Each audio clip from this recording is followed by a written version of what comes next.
Each Monday I pick out the Northern Hemisphere's celestial highlights, mid-northern latitudes, for the week ahead. But be sure to check my main feed for more in-depth articles on stargazing, astronomy, eclipses and more. There are few better sights in the solar system than Jupiter. A bright light in the night sky for much of the year, it peaks this week in both brightness and apparent size as it reaches its annual opposition. It's a good week for stargazing generally, with the Moon reaching its last quarter phase, which sees it rise after midnight, clearing the way for excellent conditions for early evening observing. Here's everything you need to know about the night sky this week. Rising after dark tonight will be a waning gibbous moon, still 94% lit, so seeming almost full. Just one above to its upper right will be the sparkling open cluster of stars, the Pleiades. Between the Moon and bright Jupiter farther to the right will be tiny Uranus, which can be glimpsed in binoculars or a small telescope. Tonight sees the giant planet at its biggest, brightest and best in 2023. Jupiter itself is doing nothing special. All that will happen is that our planet, in its much faster orbit of the Sun, will get between the Sun and Jupiter. The latter is consequently fully lit as seen from Earth. From our point of view, we can not only see 100% of its disk, but see it rise in the east at sunset and set in the west at sunrise.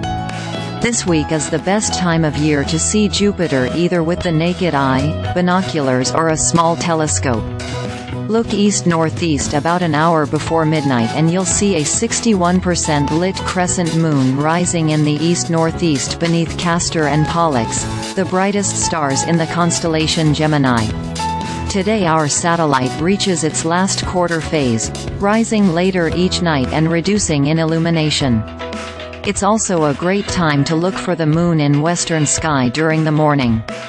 With Earth directly between the Sun and the giant planet, the latter will appear to be at its brightest of 2023 as seen from Earth. Get behind any small telescope and you'll be able to see Jupiter's distinctive cloud bands, as well as its great red spot, the Solar System's largest storm 22, south of Jupiter's equator, which has been raging since at least the year 1830.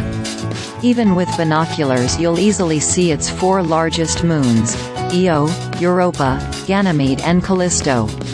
If you've been enjoying stargazing for a few weeks, months or years, you may be thinking it's time to take the next step and buy a telescope.